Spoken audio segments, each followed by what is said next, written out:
feel stuck? Are you bored with open chords and you feel like your guitar playing has plateaued?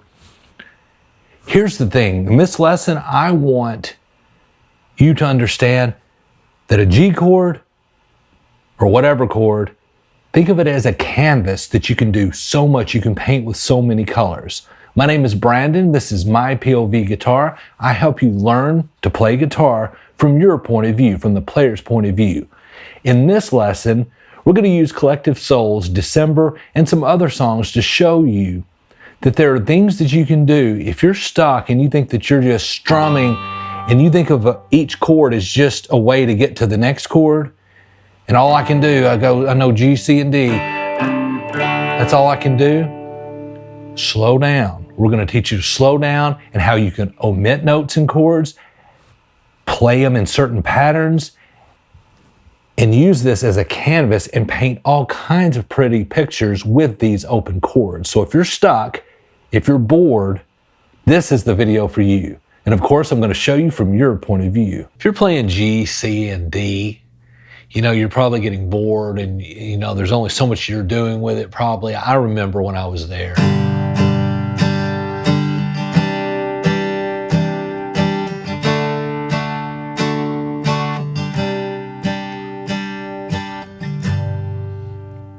But if you think of each one of these as its own work of art, and that Collective Soul song is the best example, is a great example of this. It's not even a full G. They're playing a G5, so you're kind of muting the fifth string. You're not worried about that finger on that, and you're placing your third and fourth fingers there. So you're muting that fifth string. Because you're picking, all it does is change bass notes.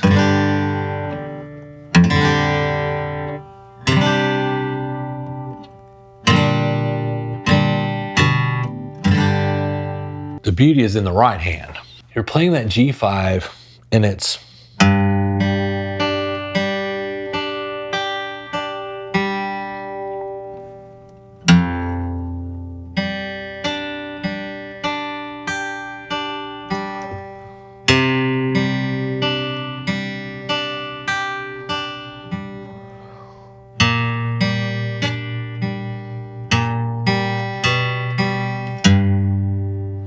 that's pretty much it. It's all in that finger picking pattern. That's kind of a stretch on your left hand, that song. But if you wanted just to practice the part that's in G,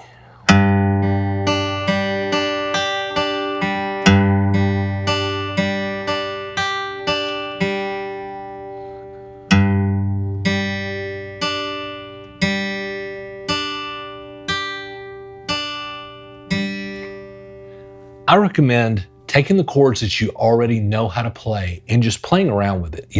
It doesn't have to be structured like that song. Just take the G or take the G5 like it's in that song and just practice doing different things instead of just strumming every string. If you're making all the notes in that chord, whatever chord it is, you can't play a wrong note,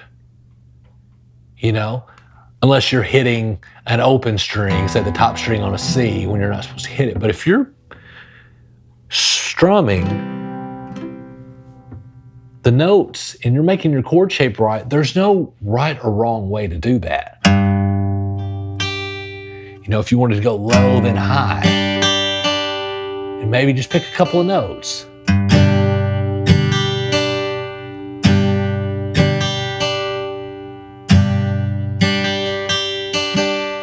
And just build on that. Another song that comes to mind is Sweet Home Alabama, which is basically, D, C at 9 to G. But the beauty is they're only picking certain strings.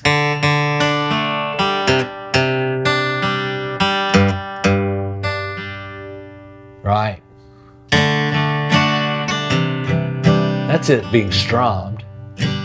But this is picking out certain notes.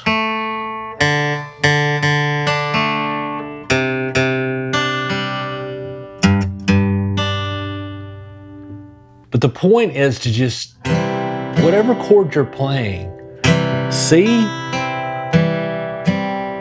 what happens when you just mix it up a little bit with the right hand.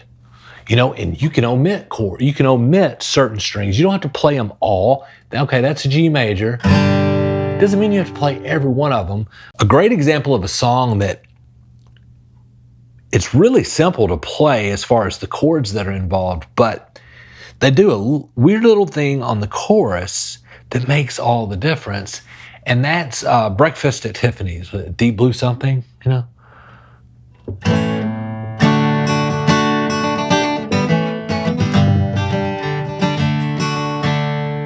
Okay, so when it gets to the chorus, well, I said, what about breakfast at Tiffany's?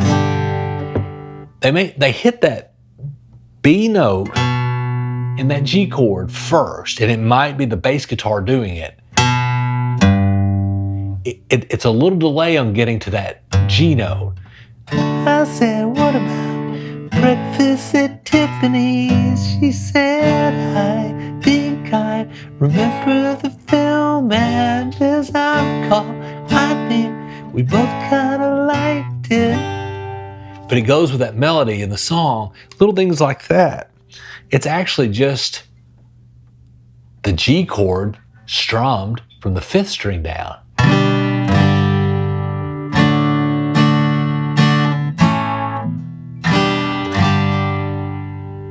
So again, as long as you're making the chord shape, you can omit, you can play whatever notes in that chord shape you want. You don't have to play them all, because that's what kind of leads to, oh, I got to change chords quickly in my strumming. And you know, and if you're playing a song, you probably do. You know, like that song there is very fast on the chord changes.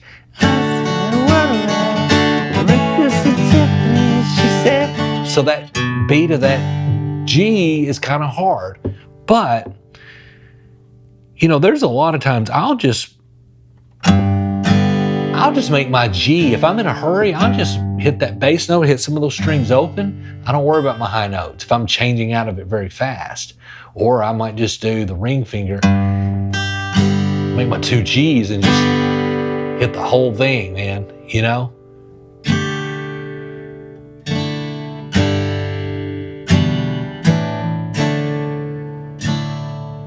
I've got a good lesson on pivot fingerings to make chords where you don't have to play the full thing, but it's that same concept. You know, if you're making the chord right and, you know, omitting any notes that you're not supposed to hit in that chord, you can omit right notes that are in that chord if you want to. You can play it as sparse or as full as you want to.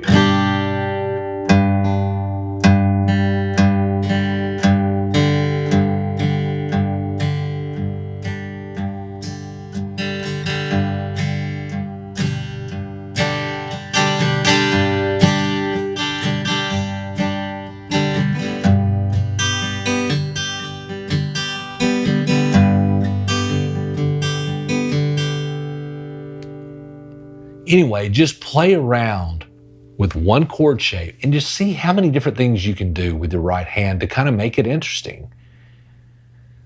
This will help develop your style as a player.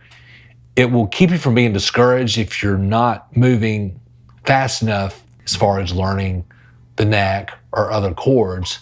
The beauty's all in the right hand anyway. If you found this lesson helpful, please subscribe, and I ask you to go to MyPOVGuitar.com for more lessons. Until then, we'll see you in the next video.